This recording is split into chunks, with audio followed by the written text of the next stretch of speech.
just wanted to give a good morning and welcome to everyone that that expressed an interest in attending this first webinar that we've are attempting to host here.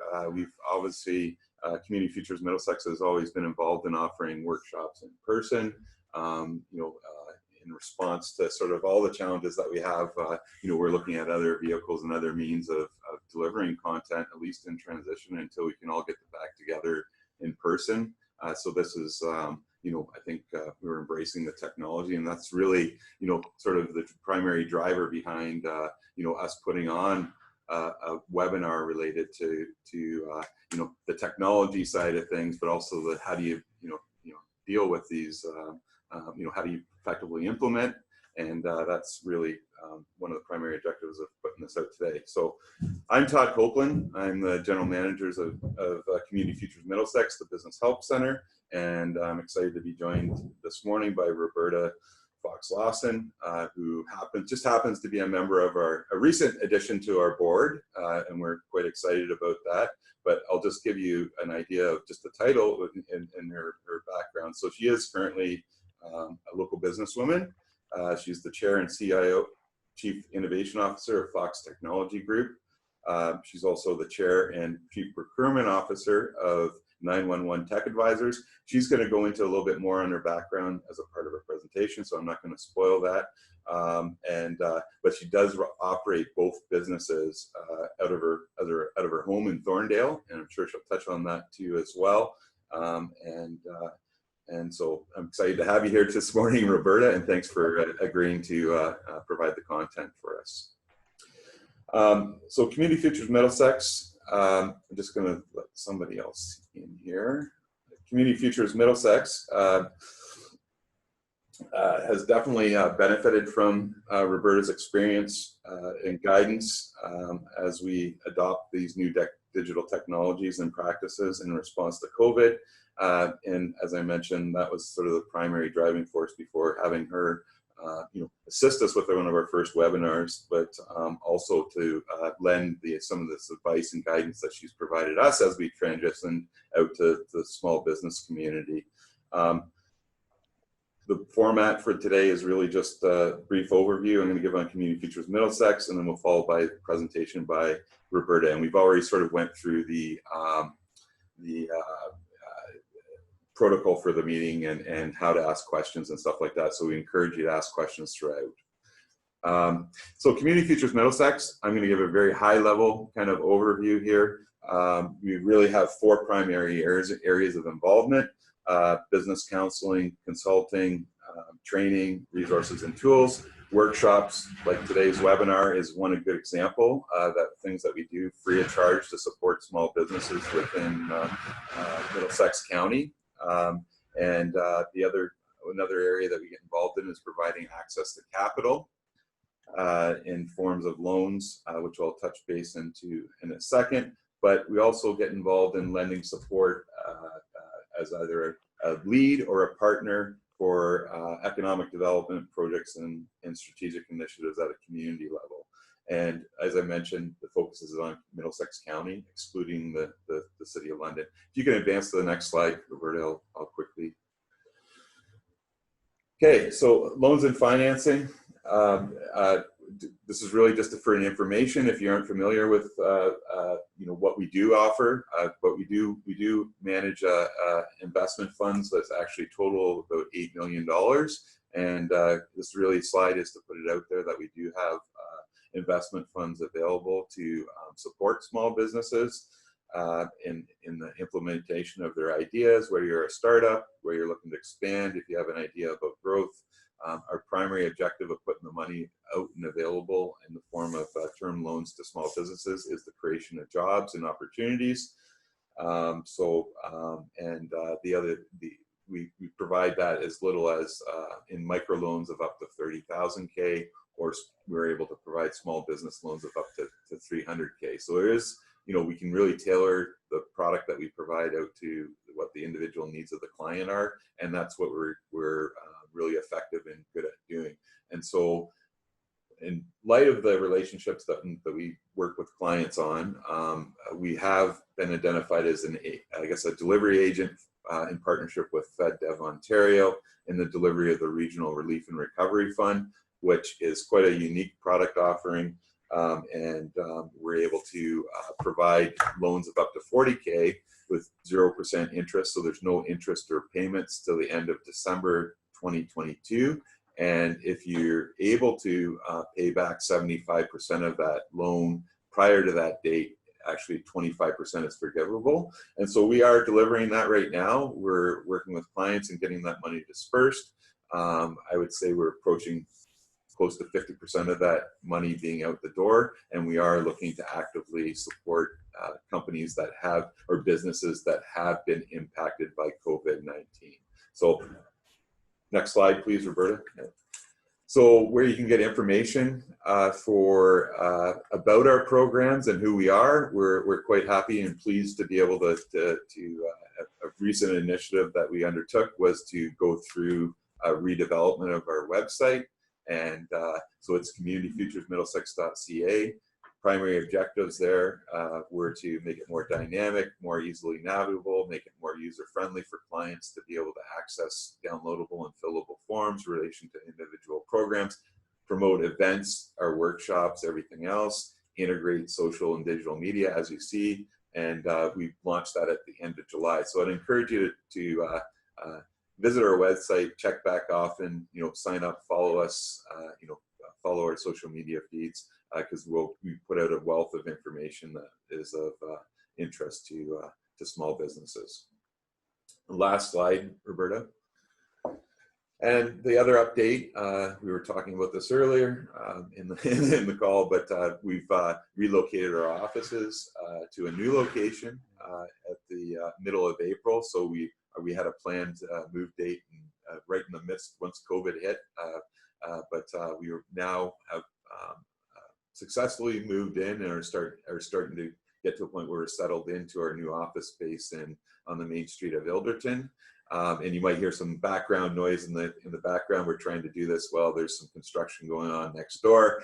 I'm hoping that it hasn't been too disruptive. But anyways, our office is still it's closed to the public at the moment, but we are open by appointment. So if you're interested in coming and meeting with us, feel free to give us a call. The phone number's there. Also, our general email box is probably the best way to get a hold of us. And we look forward to eventually opening these doors up to the community and welcoming people into our new space.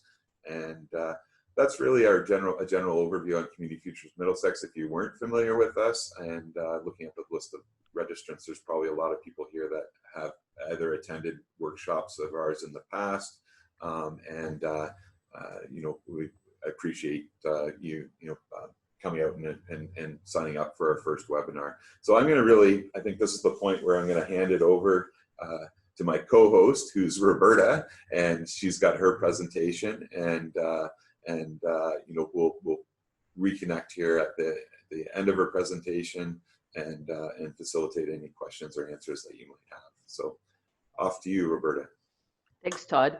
And as a new board member, I'm really proud to also say what I found really interesting, learning about what Community Futures Middlesex does, is they also provide some of the business support. So when I formed my company 20 years ago and I went for funding, I think it was year 3 or year 5, and I was just so overwhelmed by the paperwork, and I tried to fill things out, and I was in a different area, and I didn't get the support, so I didn't end up filling it out.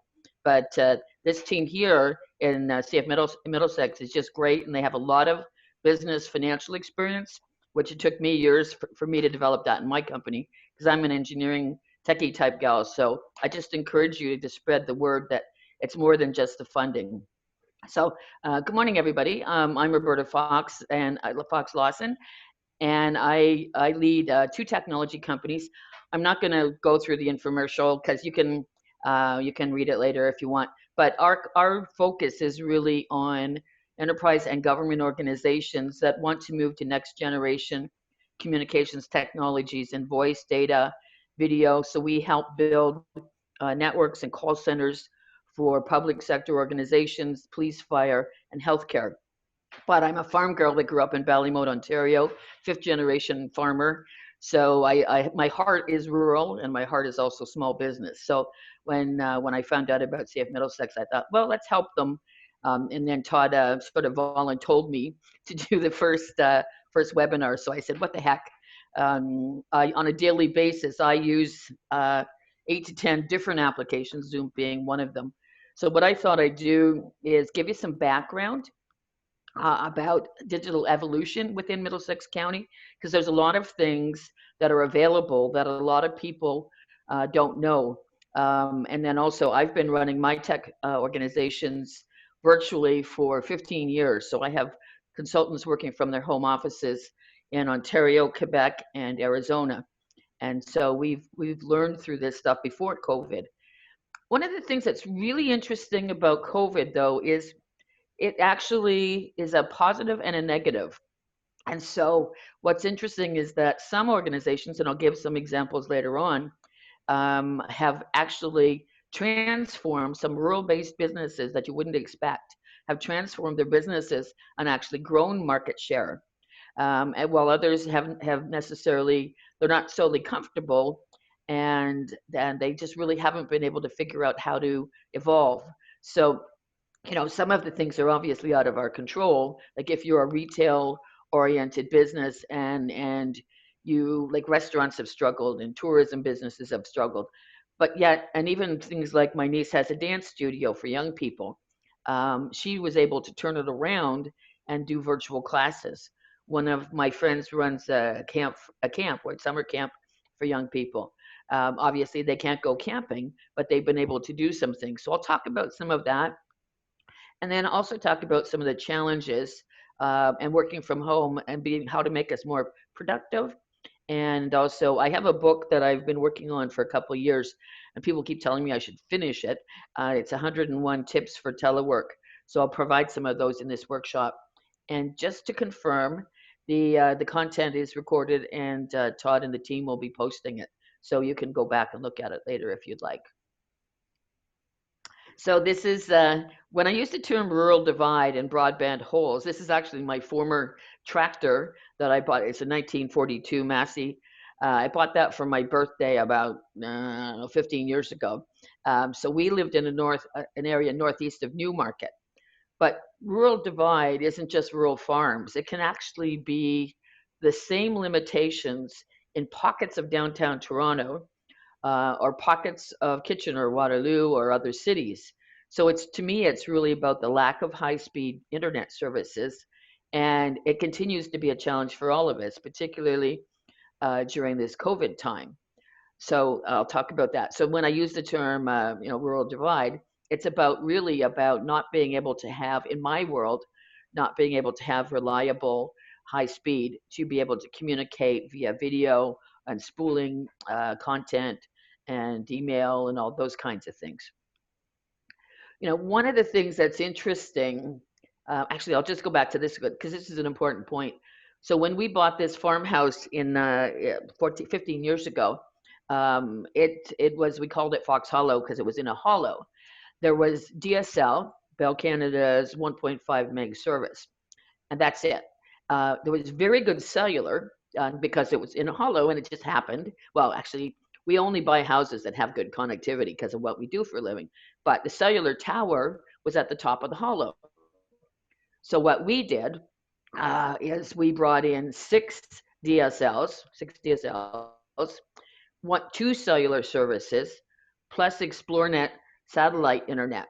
And what we did is we put technology in front of it so that I bundled all of these services together to get, we ready for this? We got a whopping 20 meg down and 3 meg up. And we prioritized so that the DSL and the cellular went first, because when you use satellite services for high-speed satellite from ExploreNet, you can't do sessions like this because of this limitations. But we were able to pull things together to run our business, to move there and to run our business successfully for 9 years. That was the positive. The disadvantage was that it cost us $1,200 a month to have that. But as a business person, the $1,200 a month was 1/4 the price I was paying for rent for my offices in Markham. So, you know, you look at the trade-off and people went, "How, that's a lot to pay for internet." And I said, "But I'm no longer paying for rent because the property had the house and it had a separate building that we were able to renovate for our offices." So I think that's another really important point I'd like to share with a lot of you. Um, when you have high-speed broadband, whatever type your business is, and you work from home, you reduce your travel costs. You reduce, sometimes you reduce your clothes costs. There's a whole bunch of other offsets. So yes, you spend more on internet and broadband and cellular to get it to be as high a quality as you can. But generally, if you invest in the technologies appropriate to let you run your businesses, then it's definitely much more profitable. I'm just going to stop for a second to see if anybody has any questions they'd like to ask at this point. Any questions so far? Nope. Okay. I'll come back the next time. So silence means I guess we'll keep going. So one of the things also that's interesting is the people impacts of these technologies are generally being adopted at the consumer level first and then pushed into the company. So a lot of people that work from home, that work for organizations, you know, whether it's, well, it doesn't matter, you know, if they're working for companies rather than being self-employed, many people have better technology at home than they have at corporate offices. So it makes an interesting challenge. And what's also interesting is this world, especially COVID and post COVID, people are expecting to be able to communicate with any business as easily with as many media options. So they want to communicate via Facebook, uh, email, FaceTime, um, you know, Zoom, all kinds of things. It's no longer just I'm going to call between 9 and 5. So worldwide, this is pretty interesting. Um, 65% of the communications in the world is no longer is not voice. So voice communications, whether that's calling up somebody or cellular, like just talking, is a declining use of communications between customers and organizations, and whether that's consumer, disregarding the size of the business as well. The last bullet's an interesting one because you know I've been doing this for so long. I take it as being very natural, and because I like to learn how to use new technologies.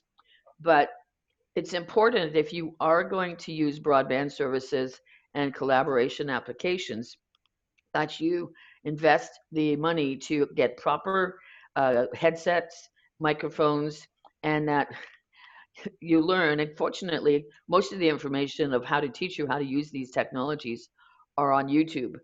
So, for example, I have 4 different speakers here. I have a really good one if I want to listen to stereo music, and my challenge is if I switch between Zoom on this device with my headset, and the next call I'm on WebEx with a different device, and then I've got people sitting in my office. I use the hands-free device, so being able to make sure you get the microphones working with the cameras working. I also have 2 different cameras because I do live podcasts where I'm filming it, so it looks like a studio. That's not the norm, but even if you're just using hands-free through your computer and then you want to switch into a headset, like Todd said, you know, they're under construction right now, right? So when they finish their office next door, when they finish their office, they're going to have a hands-free box so that they can have a boardroom meeting, and but then also he can have a headset. So it's not complicated. It's just it takes a couple weeks to learn how to use these different devices. I would really also really encourage you to spend the extra money to get a good quality headset. We don't use wireless headsets in Fox Group. Um, and I'll be very open with you and tell you why. From my own personal experience, I used to work in installing equipment, and I worked on military sites, and there was retina scanners where you put your eye up, and they used your retina to get you into the building.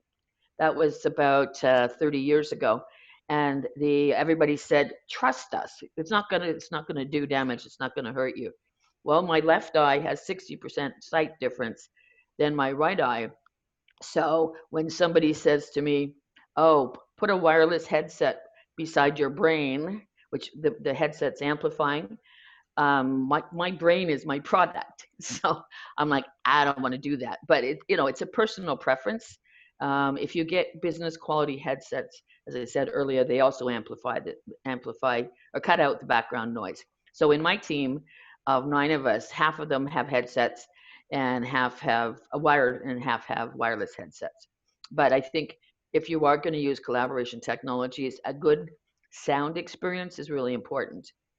The other thing on the people side, I noticed some of you, I also do audits on corporate offices for their media stuff. So it's important, you don't have to totally re-engineer your office like I did. I have LED lights and all kinds of stuff that we got installed, but you can take something as simple as a small desk lamp and put it beside your computer so that you're getting light facing you. So that's something that's very easy to do.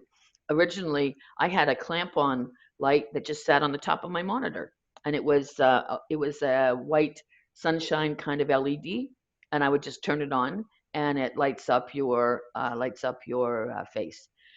The other thing was when I was teasing Todd before we got you guys all joined, he was sitting at the other end of the boardroom table, and he had a window behind, and he looked like he was an angel because it was light all around, right? And I couldn't really see him that well, and it had the exit door, and it didn't really make a business professional appearance, but I wanted to be able to see him, right? And I wanted you guys to be able to see him. So those are just some little people kinds of tips for using things in the digital world. Okay, so it's really interesting from a process perspective. A process is sort of policies and procedures.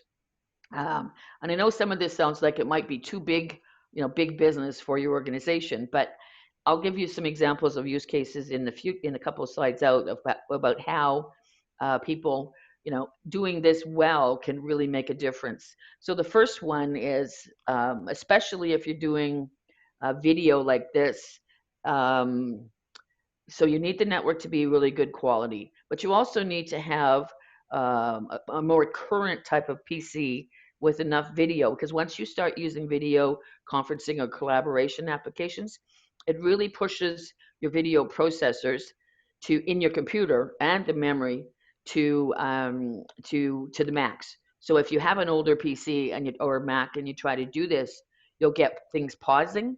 So you could still have a good network, but your PC or Mac may be underpowered, and your video processor might not just have enough power to drive it. And a lot of people don't know that. They blame it on the internet, and that's not necessarily true. Number two, beware of security settings on network applications.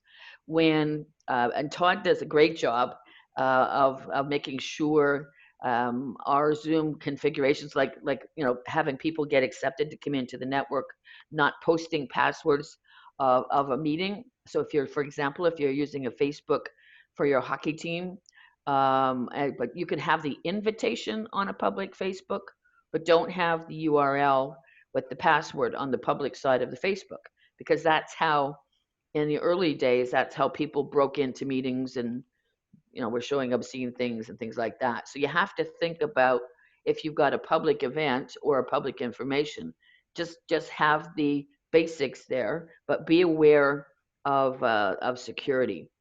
We in Fox Group, we change our passwords, which is a pain, because I have 25 pages of passwords for the business and personal. We change ours semi-annually, and I'll give you a very good reason why, honestly. In spite of having this very structured world, somehow my Office 365, which is a cloud office, cloud email, calendar, contacts, all my applications, somehow my Microsoft Office 365 got hacked, and my 7,200 contacts got deleted, and they sent out emails acting as me to everybody. So, and my contacts, I used to do backups when we had our own email servers, and I said, oh, I don't have to worry about it because it's Microsoft in the cloud. Well, Microsoft in the cloud, they do not have to assume any responsibility for any of your content. So emails, calendar updates, account information, and contacts. So now once a year, I print off it's like my phone book. I print off my phone book as a backup. You know, it's just like, so these are process kinds of things. The last point here is really interesting. Not everybody needs everything. So, you know, each business, disregarding the size, not one size fits all. So you don't need to be like us and have 7 or 8 different collaboration applications. We use them because our clients tell us this is the application we want you to use. And I use CAD drawing applications and all kinds of other things, you know, so we spend a lot of money in computer software, but we need to be able to, we work with organizations throughout the world, and we, you know, some of them are very specialized applications and we need them to order to get that business. Good news is they're write-offs. So, you know, depending on your business, you know, what depends on what you need. So for example, since all of ours are cloud, I can have them on my smartphone, the same as on my desktop. So I can be, you know, me and my husband could be driving to visit my brother or friends or relatives or go on a long trip. And the laptop, sorry, I have the smartphone version, so I can actually open up a Word document, take a look at it. For my smartphone, it's a little bit small, but I can take a quick look at it and then forward it back to one of my team that's working on it. So again, that's an area where you have to look at what your business really needs. Any questions here so far? Is this sort of is this? I'd love to get some feedback. We haven't got that many people, so I'm going to pick on you guys for a minute. So get ready to unmute. This is also part of doing collaboration sessions. If you're dealing with them with your clients and other people, just do touch points to help make sure everybody's there. And so get ready. So Barb, what's your sort of aha so far from this session? It's been interesting so far. Some of the language that you use, like with what you brought into your house and bandwidth and things like that, a lot of us don't understand that. Right. Okay. So it was just a little kind of lost in that. Okay. So what I'll do is I'll come back on that one. Thank you, and I'll actually explain to you what they are, because I think that's important, so that yep. Okay. Thank you, Krista. Hi, Roberta. Thanks for doing this. I think part of my attendance today is actually helping our business, which is, I work for an insurance brokerage, Right. is learning about some of the challenges that our rural customers face when we are introducing new technologies and their adoption or lack of adoption with some of those technologies. Great. Okay, I can give you some custom content for that. No problem. Okay. Perfect, thanks. Yeah. Next on the list is Melissa. Did I give it? No, that was who wants to go next? Wendy. You got to unmute. Okay. I'm slightly different. I have an Enyo business, and we're an independent and independent owner of our own businesses, but we're connected with Enyo Canada. So a lot of our stuff is streamlined from them. We can't create our own graphics. We can't do that kind of stuff. But because of COVID, we're totally online. Right. So I get the technology stuff. I'm with you there so far. And I'm in Bryanston. So okay. Yeah. I mean, I would have people go phoning and saying, I'm going to lose you now because I'm going through Bryanston. We literally were a hole, and nothing came into Bryanston until Kirkton hooked us up. Right.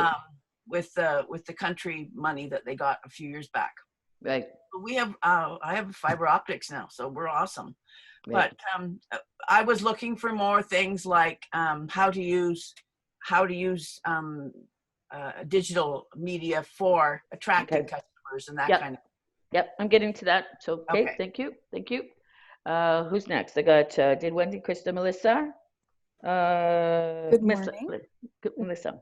This is Melissa. I'm partially what I guess I've taken out of this is making sure you're using the best technology for what your purpose is, for embracing and engaging with people online and in this kind of virtual world. So, you know, investing in a good headset. Right now I'm just using one from my iPhone, and I don't know that the quality is that necessarily that great. And I really appreciated how you you know, kind of made us think of the silver lining of all of this, considering the decreased travel. And I've certainly seen so I'm a financial advisor with Desjardins Insurance, Okay. and I've certainly seen a decrease in my travel. I would spend, hours driving to clients' homes and things like Right. that, and now I've been able to do everything via Microsoft Teams. And I've definitely run into some challenges with clients, particularly I would say maybe in a bit of an older cohort, Right. kind of the 50 to 60-year-old clients who aren't as maybe tech savvy as some of Right. my younger clients, but getting them kind of to embrace downloading the right app and that kind of Right. thing. So Right. we've been able to put together how-to sheets and things like that, and we send those to the clients in advance and tell them how to download the app and kind of what steps need to be taken.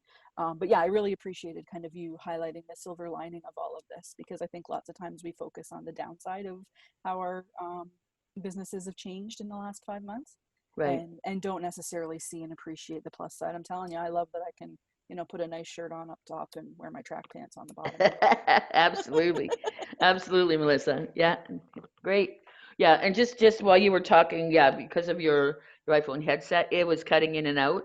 So so yeah, so that causes, it could be the internet. It sounds like from the sound, it sounds like it's more just the headset itself. So so that, when you're talking to your clients, and I don't hope guys don't take this as criticism. I'm just going to give you some feedback, but that it puts questions if you're not using the right technologies the right way. It puts questions and sort of FUD in the eyes of who you're talking to or trying to communicate with.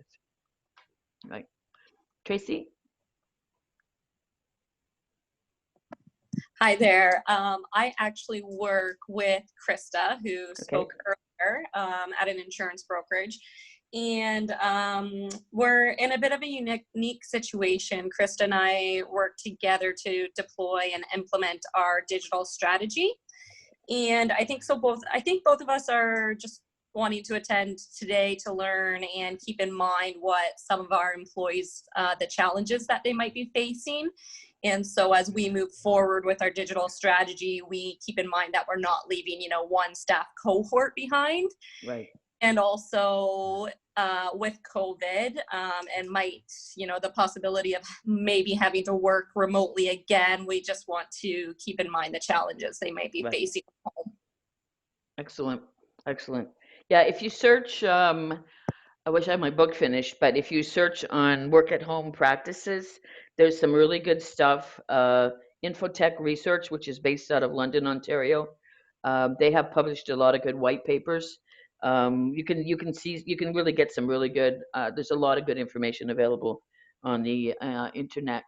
The person that's S Ward.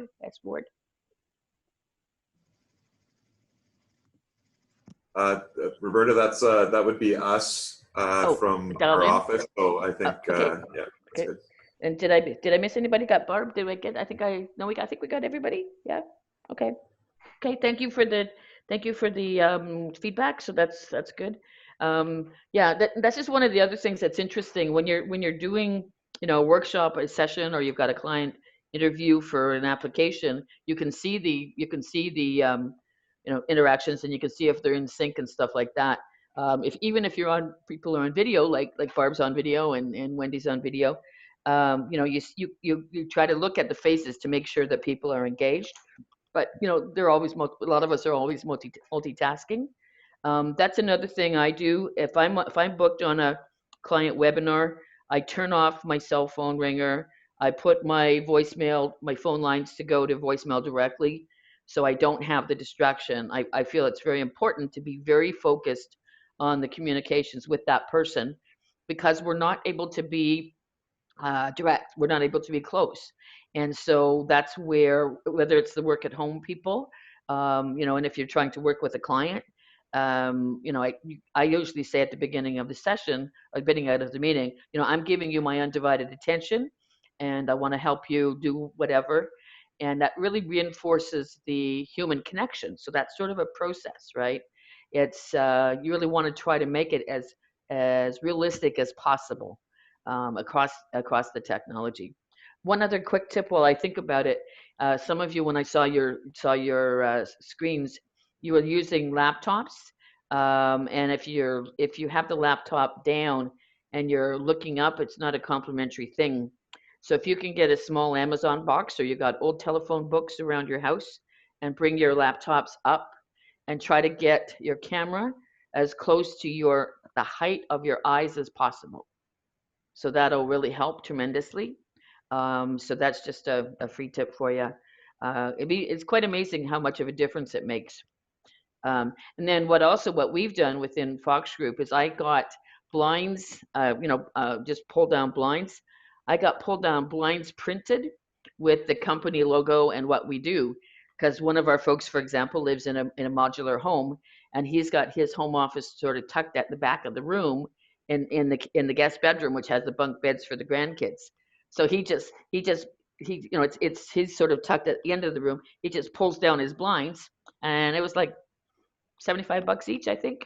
And then he just pulls down the blinds, and it looks like it's his office wall. So that was just a really easy way to, and it's sort of background subconscious advertising, right?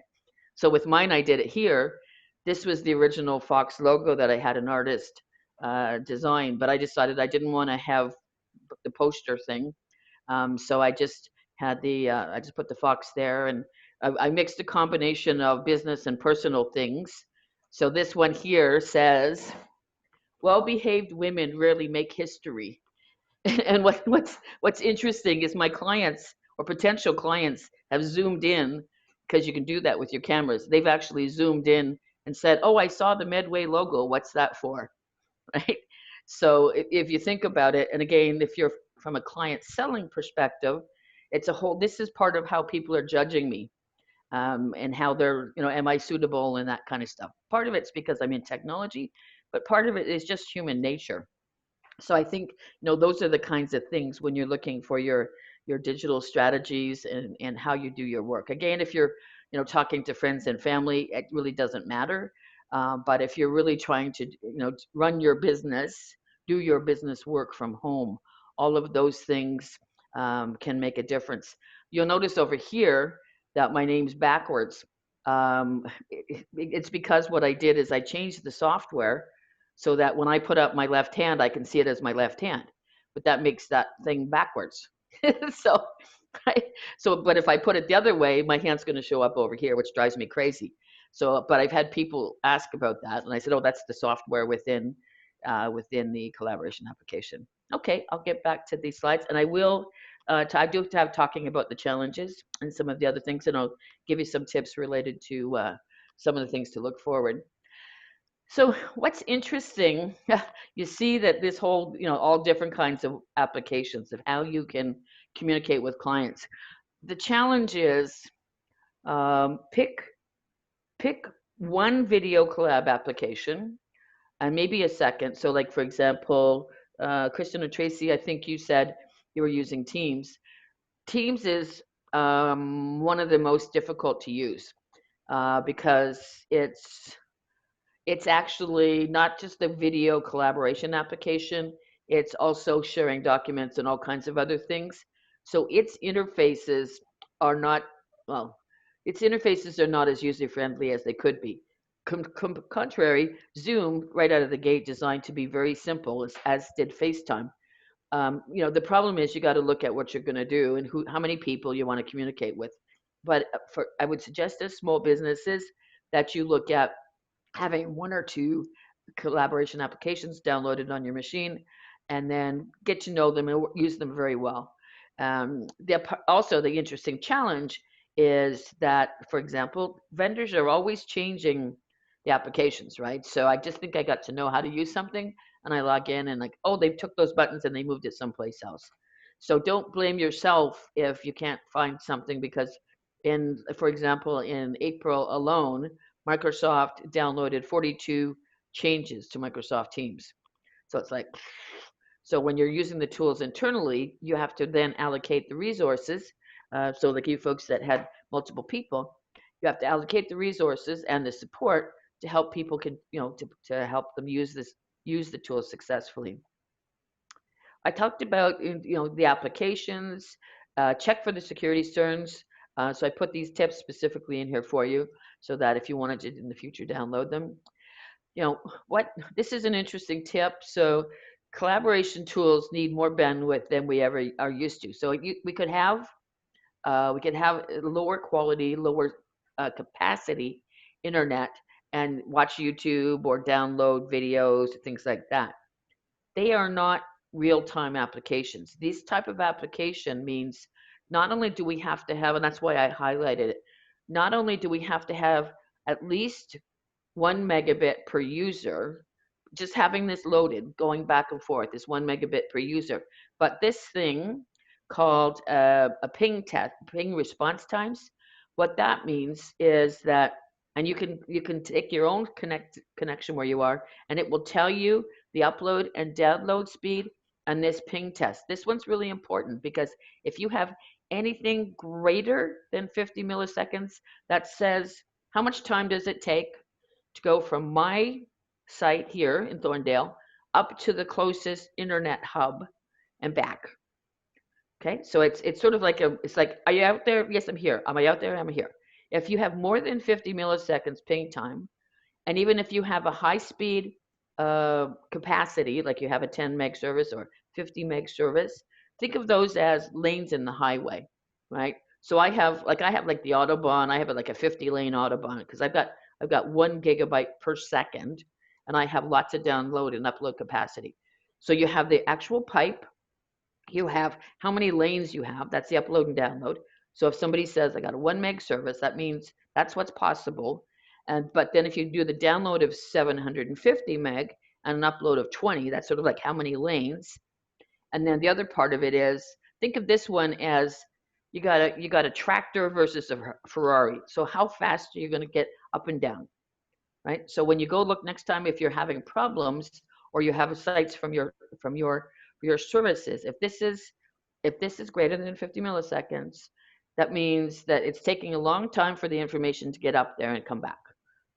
Okay, so hopefully this gives you a little bit of information. So Barb, when I said about my previous property, you can get broadband, you can get internet via DSL, which is a Bell Canada lower speed internet. You can get internet via cell phones using the cellular network.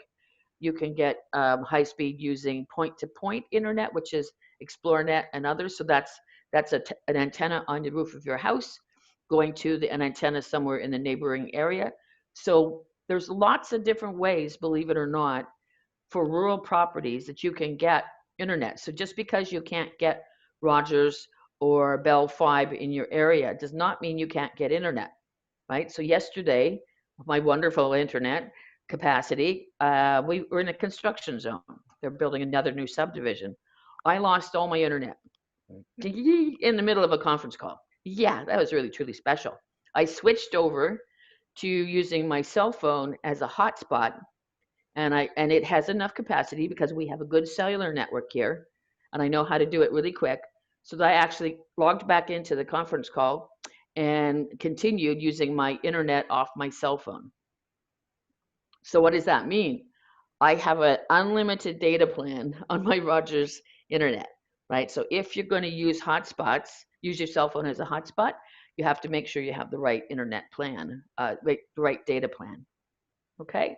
So I'm trying to just give you some hopefully user-friendly stuff, and you'll at the end when we have questions you can ask more. But this part is really important. So collaboration applications are different than listening to watching movies because they're not real time. There's no back and forth. And so if you're using things like these kind of applications, you need to make sure you have as much bandwidth as you can get, and that this performance response times is as low as it is as you can get. Okay, so hopefully that makes sense. You know, these are some of the tips of how do you use these applications, and I think it's really good to, especially for work at home employees or work at home with other people. If somebody says, you know, the meeting starts at 11, and if you're the host, so Todd and I, we dialed in at about 10 minutes to, right? So I have days where I have back-to-back meetings. I try not to do it, and so if I have a meeting from 10 to 11 and another one from 11 to 12, I try to actually go 10 to 10:45 or 10:50, stop. So I have time in between, A, to go to the bathroom, B, to log into the next session, right? So it's important because especially if the meeting is customer facing, I don't want to have problems. I don't want to have them waiting for me to get in, right? So the other thing that's also, this is a really interesting tip. So, Todd was running our board meetings and he does a great job. He's got the agenda, he's got all the financials, he queues them up, loads them up on his computer beforehand, and then just brings them into the application. So we don't have to wait for him to go get those other documents, because he's got, I don't know, you're probably loading about 6 to 8 documents or something, right? Like quite a few. So that also makes sure that and it could be a website or it could be a document that you're pulling up. So for the insurance folks or the financial service, like if you want an application form that you want to go through with the client, or you want to walk them through something, get them loaded up on your computer beforehand, right? To just make it easier. We talked about the lighting and high quality headsets. We have tracked, we've done workshops and consumer workshops about how people think of your firm, and again, not even if you're technology. But I know we were looking with our insurance guy, and we were talking about financial, investments, and he had done a really good job of, he had done our profile stuff. He had checked us out on the web, and he said, and this was sort of an interview, because I had said to him when his people called me, I said, if you're not digital, I'm not going to do business with you. So let me just get that right out of the plate, right? So for us, it's just how we run our life. So he had done his homework. So right away I went, ooh, this is pretty cool. And then, he had applications and he had graphs he had to show me and those kinds of things. So it's really quite interesting that it really can apply to a lot of businesses and I'll talk about in a few minutes, the case studies. So here's one, Barb, I think this should help maybe talk about what are some of the services. I put them down for you. Unfortunately, these are various services. So this is satellite internet. Some of it, costs more. They do have a new service that they've rolled out across Canada. So everybody used to say, oh, I don't want to use ExploreNet. Oh, it's really slow and there's too many problems. I'll try not to get too technical, but they have upgraded a lot of parts of Canada so that the satellite service is on different frequencies, like different roads, and it's gotten much better. And then they also have a service that you can use for voice that isn't going through the satellite network. So if satellite is your only choice, I would go back and check with them. Rogers, I put some information for you. If you have at least 2 bars on your cell phone, then you could use the hotspot, this one here, the third point. And then they're just rolling out now a point-to-point wireless business broadband. And what that is, folks, is you have a small antenna about this big, it doesn't have to go on a tower. It goes on the top of your house, and then they have connects you to the upgraded LTE/5G service. And that is one I think for a lot of Middlesex County is definitely worthwhile. And I'm not trying to plug Rogers versus ExploreNet versus anything else. I'm just telling you that there's choices that you probably don't know you have. And then there's also Bell 5. Bell 5 has not been rolled out as much in Middlesex County as some of the other areas. So, and then what I did in this one, this is the funky one that Barb was commenting about. If you're desperate, you do crazy things like I did, where I took, the 4 different services and I put them together, and I paid $5,000 to have this box that made it look like it was one highway. And I had a company that managed that box for me. This is something that very few companies would do, but we have done this, for example, in companies that are gravel pits and big farms. Not so much in Ontario, but in Alberta, we bonded together different services so that the big farms that are 10,000 acres, they need a lot of bandwidth, and the only way to get it was to do this. So, but you're always paying, no matter what, for satellite and the bonding together. You're paying a premium for the rural services.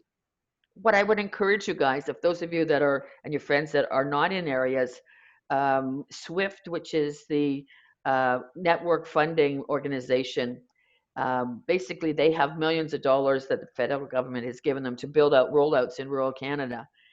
I'll be polite here, they basically build out where they get the most complaints.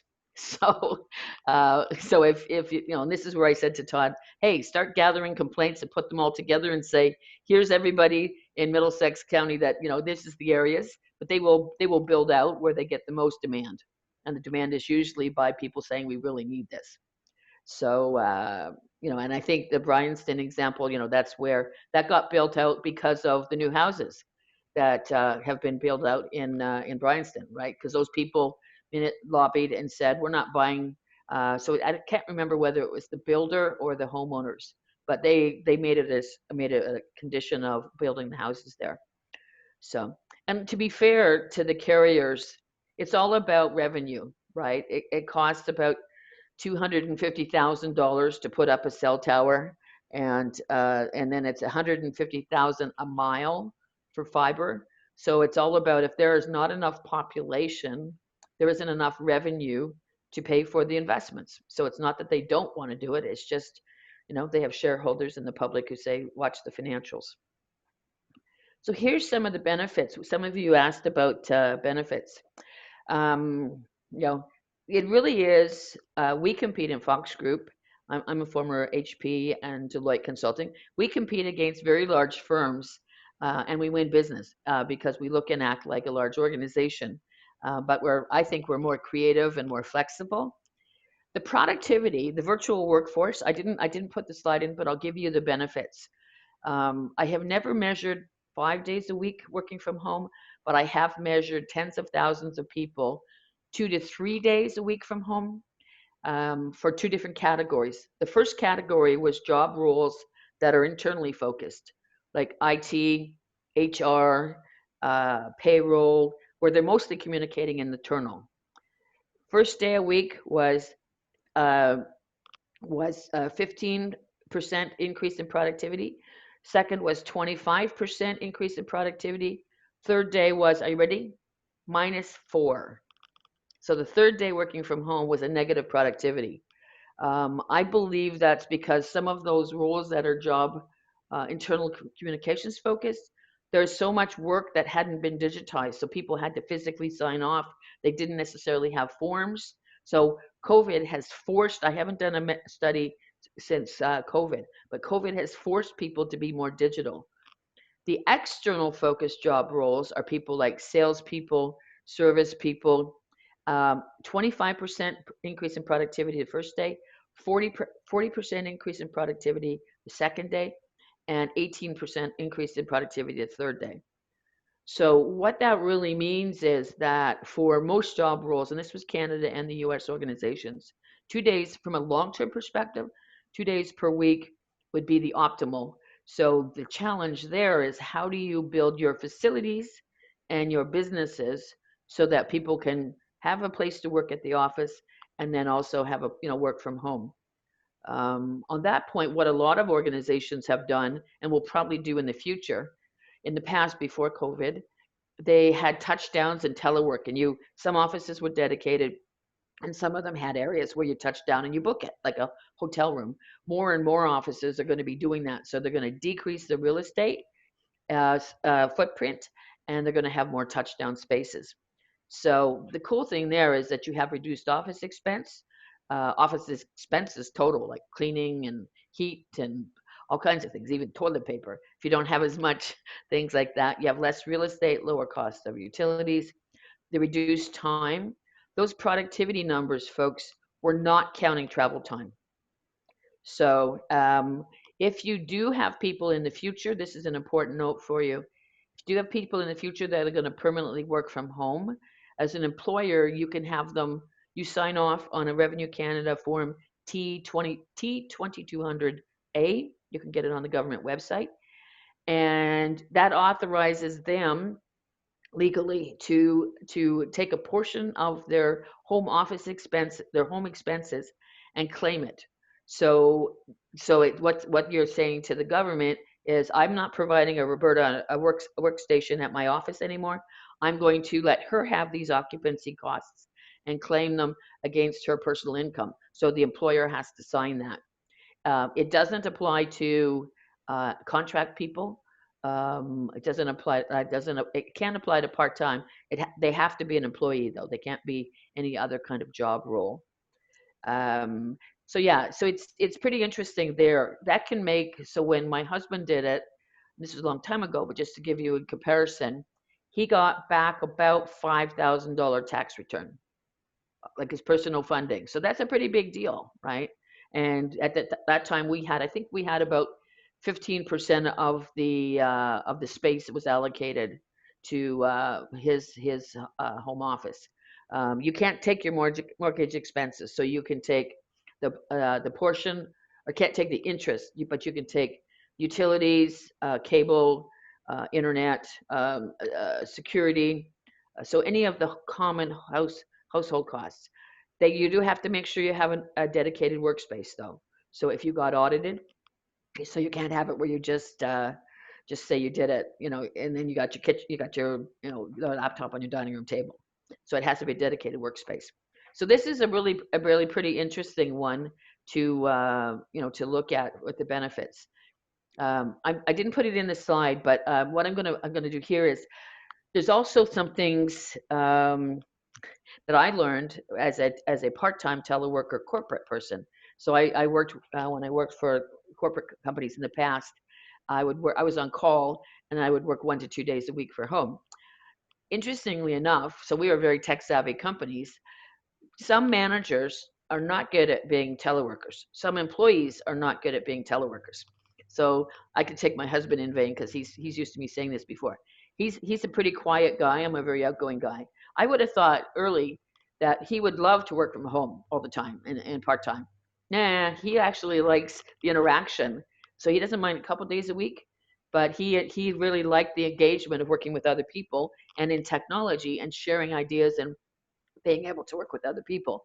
I had one manager who was just an awesome manager, but he would never approve my expense reports or my reports that I was working on, because I would send emails, what's going on, when do I get this?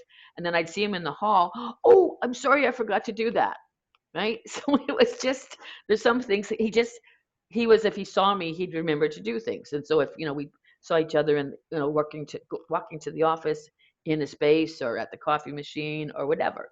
So there are different ways to manage and work remotely. So if, you have to learn how to adapt to each person's communications. So like in my case, I don't send my husband emails because I know he won't answer them. And if he does answer them, it's like okay, so I FaceTime him. I have other team members as part of Fox Group. Awesome. They don't want to ever see me. They don't ever talk to me. They do everything virtually. So it's really quite interesting. And I have the same thing with clients. So in my CRM system, my customer relationship management, I have notes in my file, my digital file, of what's a person's individual communications preferences. Do they want me to call them first? Do they want me to email them? Or do they want this and then that? So it's like, and at first it was like, okay, I'm not going to keep track of it, but it's so much easier because I pop up the information and I go, okay, I'm going to send Todd a note first. And if I don't hear back, I'm going to ping his cell phone or something like that. Right. So, because this is all about being the virtual workforce where you're not working with people face to face all the time, and really interesting shifts that we hadn't really thought about. So I'm just looking at what you asked for. So some of the challenges: learning people's communication styles, learning how to use the tools, learning which tools do you need, which tools do you need for your organization internally, which tools do you need to work with your people externally. And so the person that was talking, I think it was Melissa or Tracy, was talking about working with clients. Do you want to have financial advisors sitting there spending their time teaching the client the first time how to use the tools, or do you create a new sub role to help the client the first time get things set up? Because, you know, if you've got a higher cost person compared to a lower cost person, what's the best way? If you spend the time as an organization to help people learn how to use the tools, it is a competitive advantage. But you have to think through, okay, you know, how do I handle that?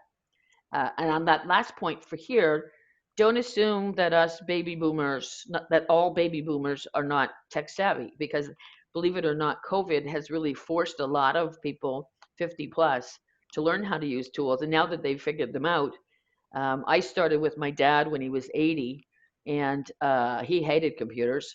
And we got him that he ended up, by the time, you know, before he passed away, he was last year, he was spending like 5-6 hours. But we did it in baby steps. We took everything off his computer except for the browser and solitaire. So there was nothing else on his computer, right? And we made him play solitaire first to learn how to use the computer and move the mouse around and to log on and log off, reboot and all that stuff. And then once we got there, we taught him how to browse. And so like most people think, oh, you know, I know how to do search engines. Well, there's a knack of doing searching efficiently and effectively. So I'll just tell you this quick story. So I said to Dad, what do you want to find out about? And behind his desk was a world encyclopedia that was well worn because he loved reading.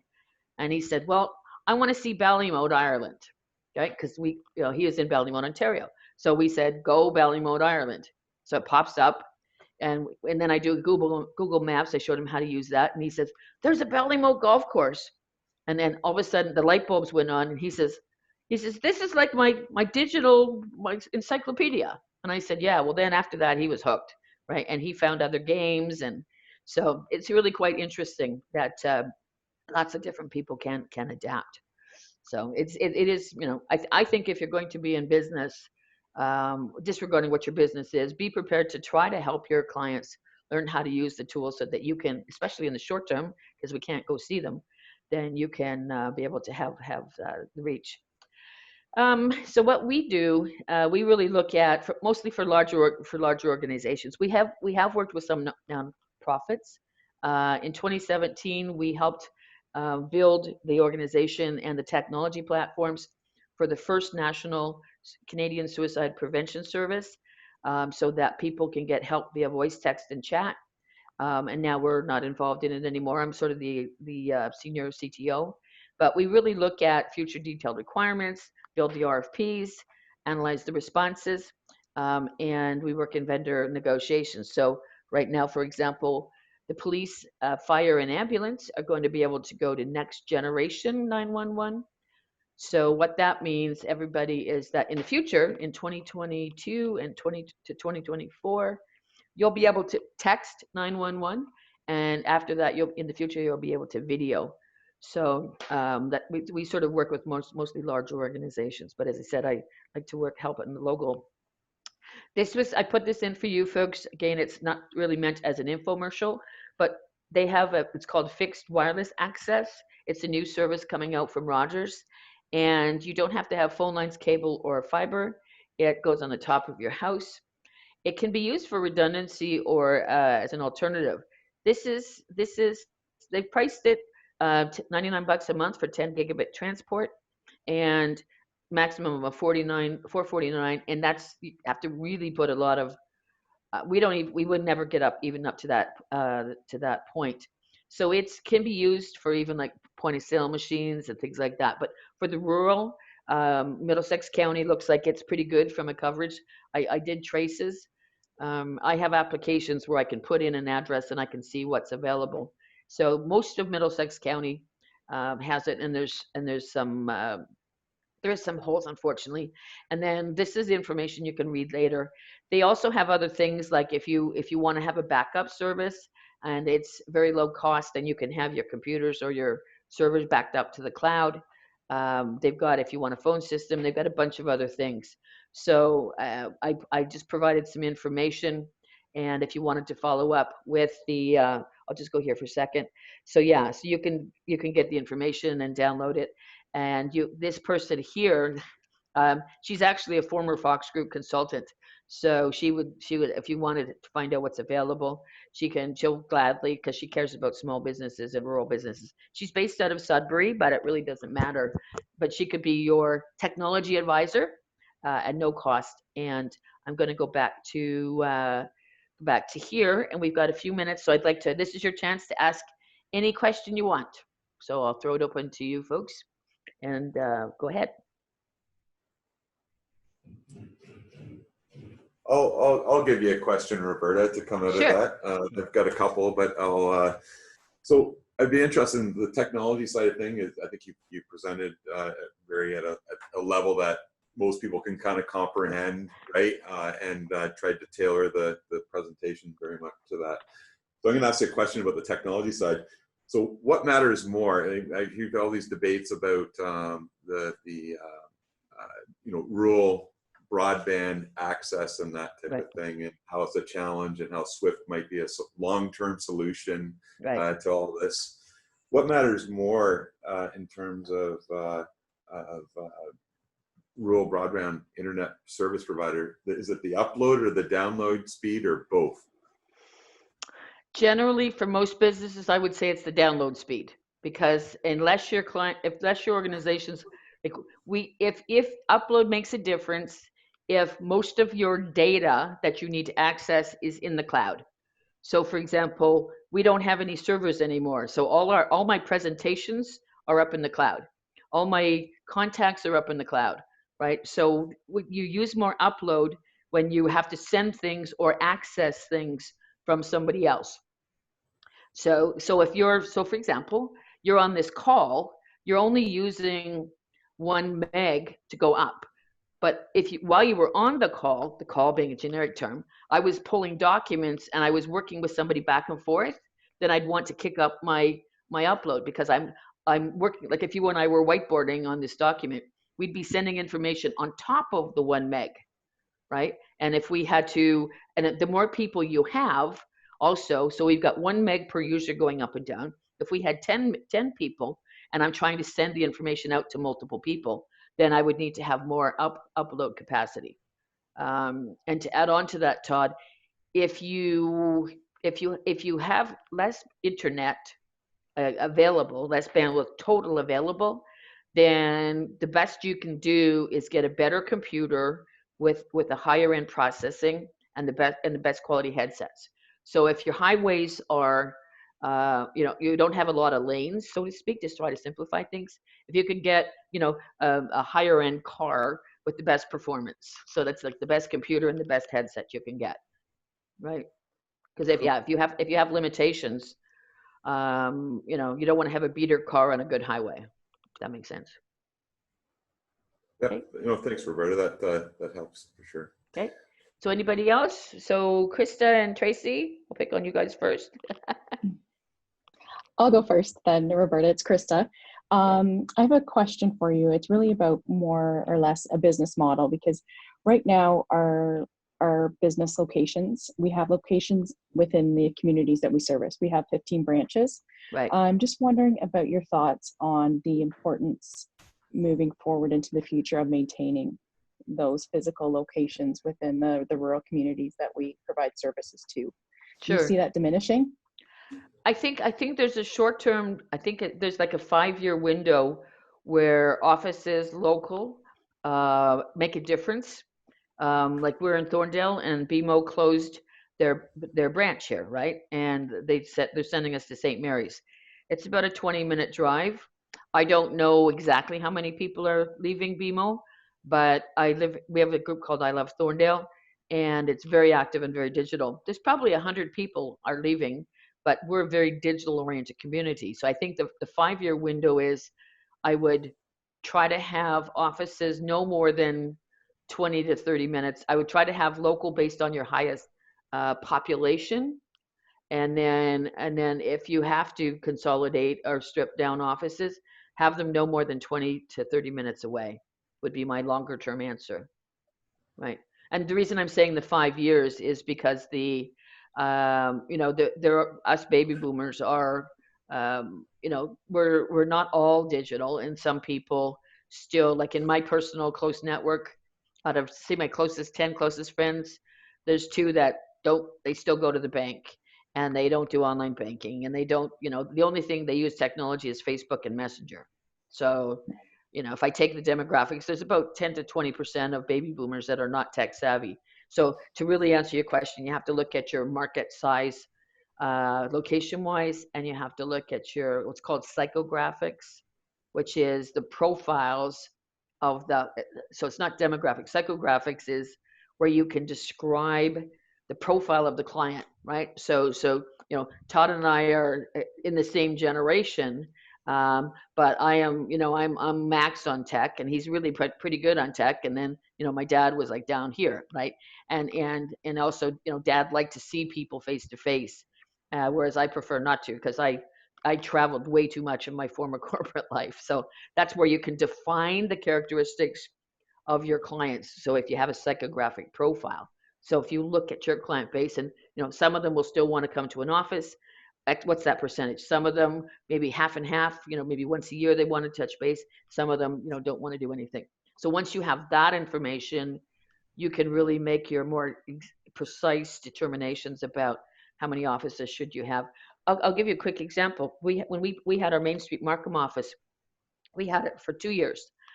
It was a beautiful little facility. It was an old farmhouse right on Main Street. We had clients come twice. This was in 1999 to 2001. Twice. They said, nah, so that was a long time ago. So that's where, in order to specifically answer your question, that's where it makes a difference. But yeah, but I think this short-term blip of disregarding COVID. Now, if I answer it with COVID, I think I would sit there and say, if you've got a lot of communications with your clients already digitally, then help them learn how to use the tools, and then ask them. You could do a send out Survey Monkey. If you've got their emails, and ask them, or you've got an annual mail out. Send a letter out to say we're considering considering changing our offices. Ask the question. Put a link and say, if you'd like to have some input and feedback, send us a reply to the survey. That will be like, wow, a business is asking us about how can we serve them in the future. So that's an example where you can use digital tools, right? Right.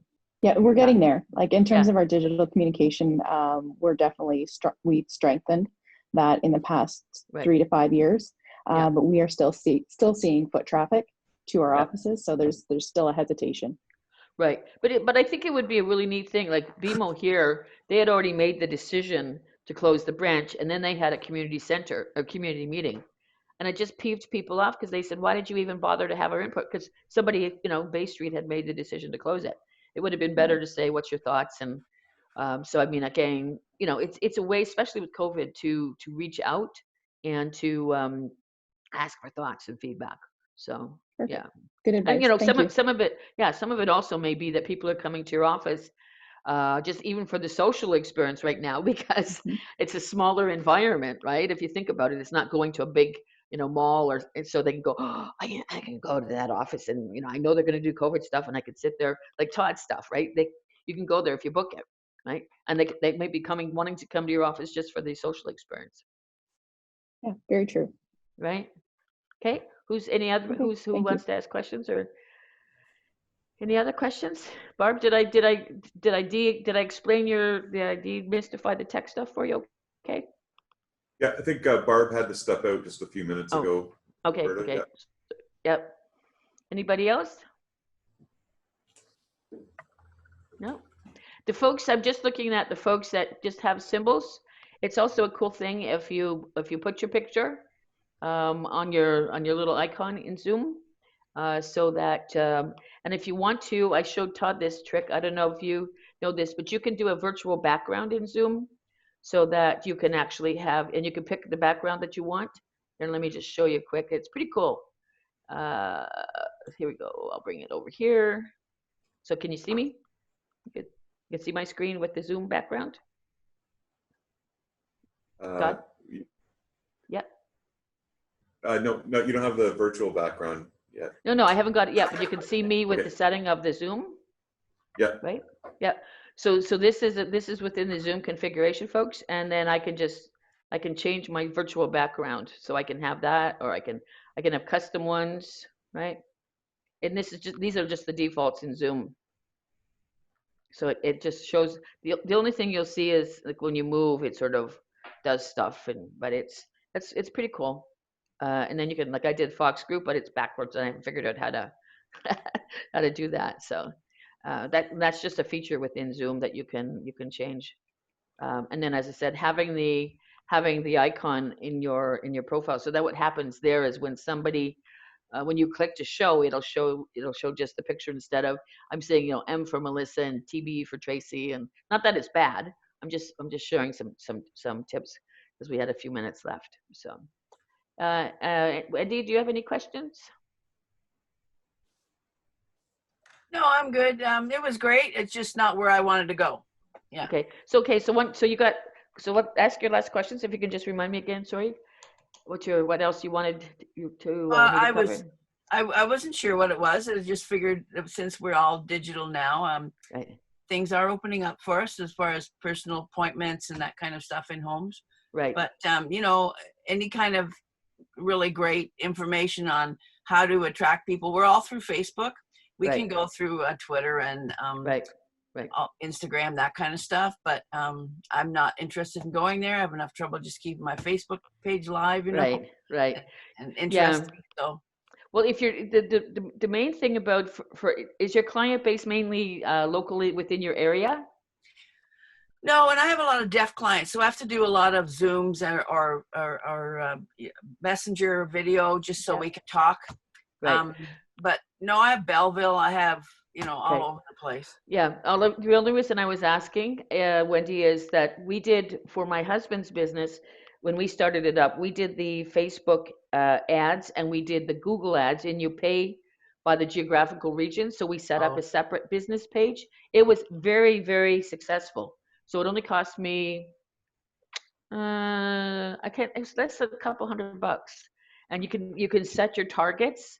And it was very, because his business is consumer oriented, and it was very successful. But you have to, if you're going in multiple regions, then you have to. Because he was just in Middlesex County, right? So, and I am not a digital marketeer, so I apologize if I like, that's really not an area that I'm really focused in.